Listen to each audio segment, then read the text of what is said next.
Microsoft reported their Q1 results after the bell, and shares are sliding close to 4% in the after hours. If you take a look at this report as a holistic view, yeah, it's everything you would expect from a company of this size. You got a double beat and you got revenue growth of close to 16%, but the devil is certainly in the details. In fact, the devil is in the Q2 outlook that this company provided on the conference call. There's also some risks and concerns as it relates to Microsoft's valuation, because you are now trading north of 36 times a trailing 12-month price to earnings. You are still north of 32 times a forward earnings multiple as well. So we'll certainly take a look at the valuation. We'll take a look at the all-important growth rates on all of their key businesses, including Azure, which came in with a solid 33% growth year over year. We'll take a look at some news as it pertains to the tech giant, and then we'll get into the technicals. As always, shares of Microsoft really over the past couple of quarters have been chopping up sideways, and certainly of this long-term uptrend, you have now clearly broken out of that. So we'll take a look at the technicals, maybe more so in the near-term trend, and highlight some areas where it probably makes sense to step in and be a buyer in shares of Microsoft. Hey guys, hope you're doing well out there. It's time to check in with this tech giant worth nearly $3.2 trillion. We only get 4 cracks at this, so let's make this one count. Year to date, shares of Microsoft up a cool 15%, certainly underperforming the markets by a little bit, but when you stretch out the performance over 10 years, over 5 years even, that is when you get the outperformance with a company like Microsoft, especially once you consider the yield that you get with this and the fact that that yield consistently continues to go up. So Microsoft, one of those names that you probably continue to look to hold as a buy and hold investment. If you were to try to think of a business that is the most perfect business you could imagine, yeah, I would think Microsoft certainly is one that would come to your mind. Now, with all that being said, you are still trading at a very rich valuation. There's some expectations being priced in with this company, at least at the current time, and that's probably why one of the reasons you're seeing the shares sell off, because if a company like this comes in just even slightly underneath the lofty expectations, yeah, shares absolutely will sell off. So you're trading close to a 33 times a forward earnings multiple on a trailing 12-month basis. Microsoft still looks relatively expensive even compared to itself historically, as in the past you see this one coming close to 27, 26 times. I think anytime you can get this one on a trailing 12-month underneath 30 times, that's probably when you're getting a better bang for your buck. But more recently, you've seen this one trade up nearly as high as 40 times a trailing 12-month multiple, and then most recently close to 36 times. So keep that in mind. The valuation certainly is still pushing up there, and so for that reason, you have a little bit of downside risk with shares of Microsoft. Now, in terms of Microsoft's Q1 figures, these look absolutely phenomenal, as revenues on a holistic basis came out to $65.6 billion, up 16% year over year, beating estimates on Wall Street by a cool $1 billion. They break up their revenue into 3 segments, the first one being productivity and business processes. Their revenues came up $28.3 billion, up 12%. Then the all-important intelligent cloud with revenues of $24.1 billion, up 20%. And then more personal computing revenues increasing 17%, up to $13.2 billion. So you got growth across all 3 of their major business units. You got growth as high as 20% on the intelligent cloud business. You also got a fair amount of shareholder returns in the form of dividend and buybacks, but we'll certainly get into that. The bottom line EPS figure also came in with a solid beat of $3.30. Estimates on Wall Street were closer to $3.10. So growth for Microsoft on the bottom line certainly wasn't expected to be anything crazy. They came in with a nice beat, in fact, coming in ahead of what the analysts estimated for their upcoming Q2. So certainly those estimates will have to get bumped up, at least on the bottom line side. Now, the most important thing that I think is sending shares lower in the after hours is the guidance. So this is released about 30 minutes into the conference call, and basically they break out their guidance into those 3 business units that we just talked about. If you were to sum these up, you get a revenue figure for the upcoming Q2 to be in the range of 68.1 up to maybe as high as $69.1 billion. Now, you might be asking where that stands as compared to what Wall Street anticipated. Well, it certainly comes in underneath, as Wall Street anticipates a midpoint revenue guide for $69.85 billion. Like we just said, Microsoft guided for a midpoint of $68.8 billion. So they're coming in well short of what Wall Street anticipated, about $1 billion underneath the average analyst estimate, especially coming in underneath the high end, which was closer to $71 billion. Now, one thing that you could maybe say is Microsoft likes to come in and beat analyst expectations, so they might be sandbagging a little bit to maybe come in with a $1 billion beat And from that perspective, you'd be right in line with what Wall Street is anticipating. But still, that's not, I guess, good enough for a company trading close to 32 times a forward multiple. Certainly 12-13% growth on the top line, considering that they would have to come in and beat expectations.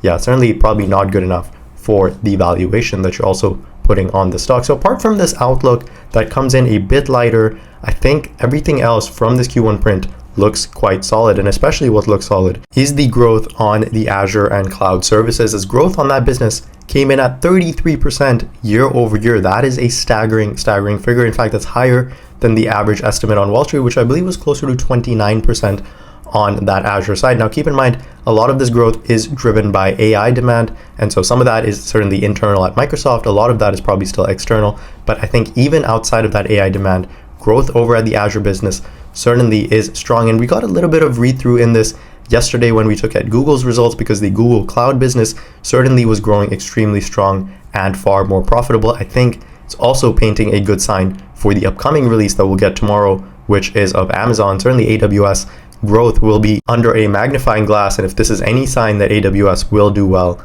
I think that's a good sign for Amazon as a whole. Overall, we got cloud growth at 22%. We also continued to see growth across the different products, like LinkedIn up 10%, Dynamics 365 up 18%. So still continuing to growth. You also continue to see that Xbox content and services ramping up 61% year over year. Keep in mind, they are still lapping that Activision acquisition that they completed last year. And so I believe starting next quarter, maybe the quarter after, this 60%, north of 50% growth rates on the Xbox business certainly won't be showing up anymore, simply because they would be lapping that huge acquisition or that takeover of Activision that happened. They continue to gain share, I believe, in search and Bing, at least by a little bit, and continue to grow that business by 18%. So overall, you got extremely solid results, 23% growth there. Windows OEM still continuing to struggle, up just 2%.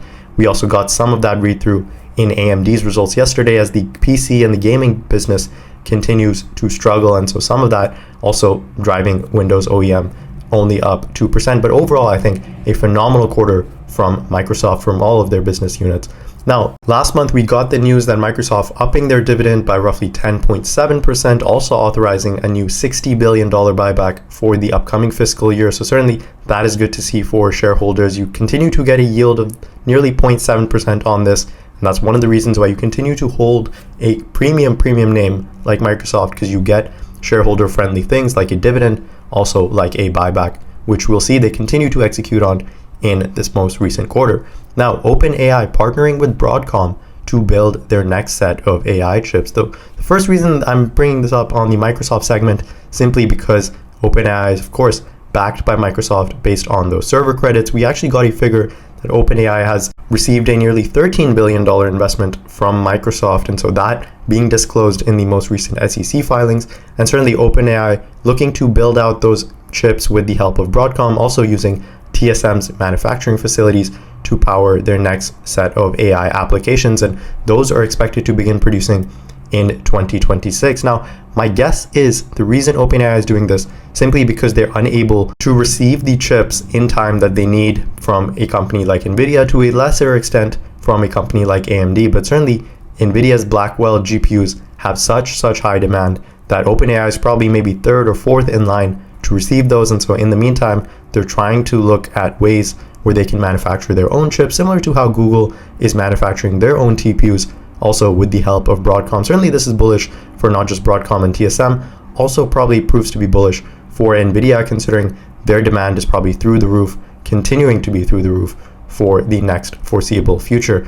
The other news we got is that OpenAI is generating the bulk of their revenue through subscriptions. And again, this is important for Microsoft because maybe at some point OpenAI goes public, maybe they look to raise some capital as well. And so certainly Microsoft will be one of the bidders in there, maybe one of the beneficiaries if a company like OpenAI certainly does go public. Now, speaking of going public, OpenAI is expected to lose nearly $5 billion this year and generating close to $3.7 billion in revenue. The last figure I looked at for evaluation for OpenAI was close to $80 billion. So certainly at $4 billion of revenue, trading at close to an $80 billion valuation while expecting to lose close to $5 billion. Yeah, this company has a long way to figure out a profitable business model for their ChatGPT model for services. Right now, majority of their revenue coming from that $20 a month subscription service, but certainly down the road, they're going to have to figure out a way to monetize this much better, if at least they continue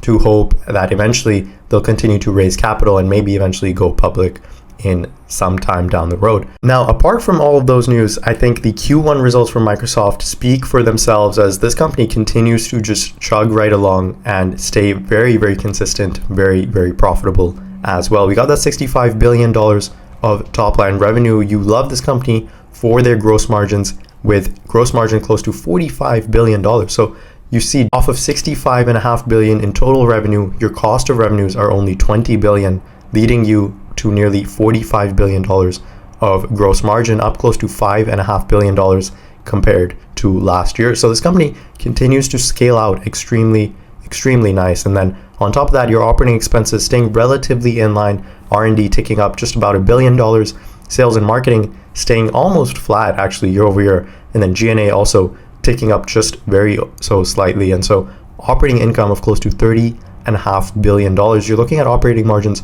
just underneath 50% for a business that feels like it's nearly 50 years old. So even at this scale, this company continues to execute extremely well. And that's one of the main reasons why you continue to have an investment in Microsoft, continue to look for companies like this that can continue to compound your money very nicely. In terms of shares outstanding, not really going down as they're unable to sort of manage that dilution from that share buyback. Certainly not a huge concern in my opinion. Now, from a balance sheet perspective, still looking relatively good. You have $20 billion in cash, another $60 billion in short-term investments, and so your cash and cash equivalents coming up to $78 billion.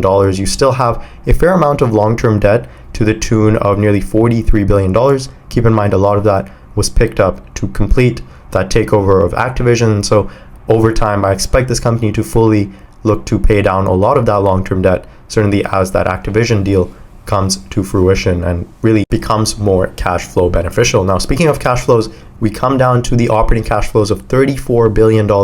Last year, you were closer to $30.5 billion. So that's impressive to see. Over 3 months, this company is doing $34 billion of just operating cash flows. Very impressive. Now, half of that, almost 15 billion of that, goes to the addition of property, plant, and equipment. Certainly, we've seen this out of Meta, seen this out of Google now, and so these companies continue to invest heavily on that Capex side, certainly proving to be beneficial for a company like Nvidia that'll probably report stellar results next month. But certainly for a company like Microsoft, a lot of this investment goes straight into their AI Copilot, which certainly is proving to be quite beneficial in terms of an ROI perspective already in these results. Now, we take that 34 billion of operating cash flows, take off close to 15 billion. You're looking at free cash flows, nearly 19, call it $20 billion.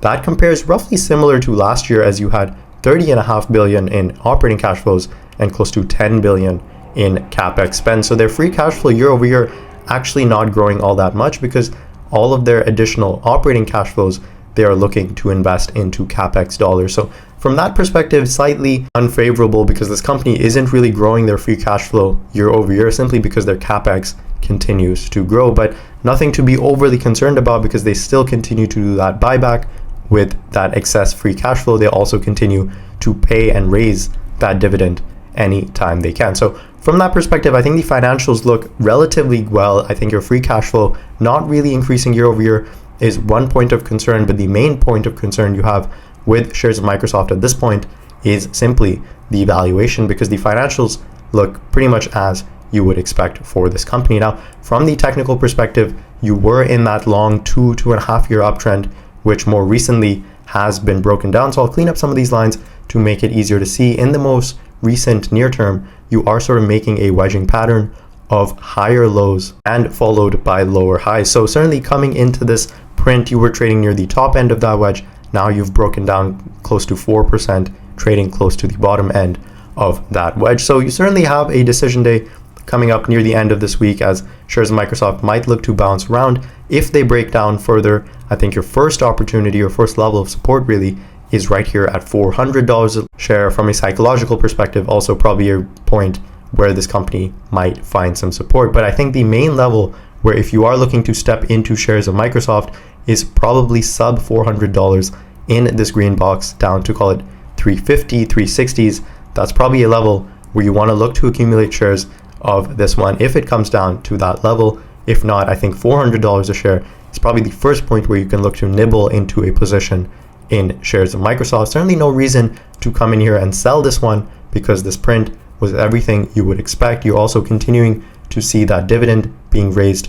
Also, you have that buyback underneath the shares, giving them some support as they head lower. That was my take on shares of Microsoft. A stellar quarter, one I think this company easily beat on, but the expectations for the upcoming quarter seemed to be a bit too high for this company. And so as they come in with that guide for roughly $68 to $69 billion, be interesting to see as Wall Street lowers those expectations.